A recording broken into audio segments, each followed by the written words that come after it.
आरोग्यविषयक व्हिडिओमध्ये तुमचं खूप खूप स्वागत.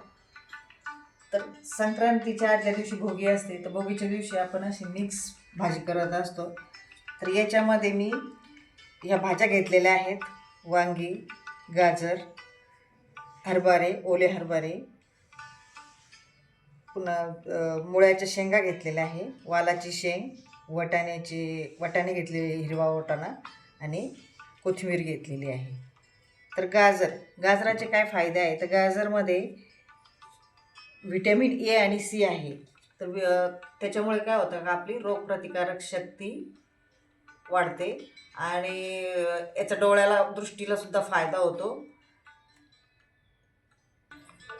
तर आपण वांगी घेतलेली आहे, तर वांग्याचे फायदे आणि तोटे पण आहेत बरं का. तर वांग्यामध्ये फायबर आहे, फॉस्फरस आहे, ओमेगा 3 सुद्धा आहे आणि याचा जर कुणाला काही ॲलर्जी असेल तर तो सुद्धा तोटा आहे. तर त्यांनी वांगे खायचे नाही. ज्याची पचनक्रियेची समस्या असेल तर त्यांनी वांगे खायचे नाही. ह्या मुळ्याच्या शेंगा आहेत, तर याच्यामध्ये ए व्हिटॅमिन आहे, हे दृष्टीसाठी फायद्याचं आहे. हे वालाच्या शेंगा आहेत, तर वालाच्या शेंगामध्ये बी आणि सी हे व्हिटॅमिन आहे. त्याच्यामुळे रोगप्रतिकारक शक्ती वाढते, वजन कमी करण्यास मदत होते, पचनक्रिया सुधारते, कंबरदुखी आणि स्त्रियांचे जे मासिक प्रॉब्लेम आहेत, मासिक पाळीचे, तर ते प्रॉब्लेम सॉल्व्ह होतात.